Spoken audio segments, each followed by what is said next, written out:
Hi guys, today we're going to be talking about rents here in Dubai and how they can be increased or decreased on the renewal of a tenancy contract, and it's useful for you landlords and you tenants here in the city.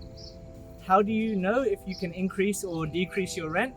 Well, it's mainly on the increasing side that you have to look at the average rent for your type of property here in Dubai, and you can do that on the RERA Rental Index, which is through a department called RERA, the Real Estate Regulatory Authority of the Dubai Land Department. They periodically update the system with the latest rents for your area. So for example, you might be looking at a 1-bedroom in the marina. It will give you that average rent for that type of unit in the city, and from there you can see whether the landlord is able to increase the rent that you're paying.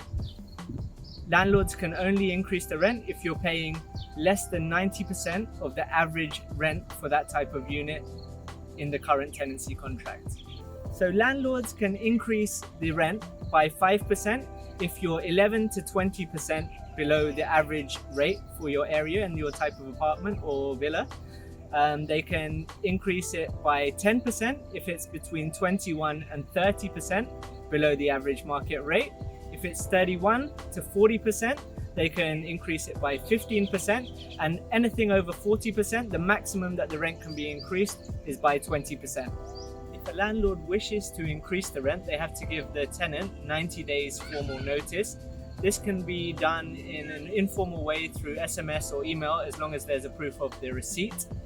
No formal structure in place for decreasing of rents, but it's up to the tenants to speak with their landlords based on the current market prices and the prices of the similar apartments in their buildings. So if you want to know more about how you can increase or decrease your rent here in Dubai and the legal structures that are in place as a landlord or as a tenant, please get in touch with me on the details below, and I'll be happy to talk to you.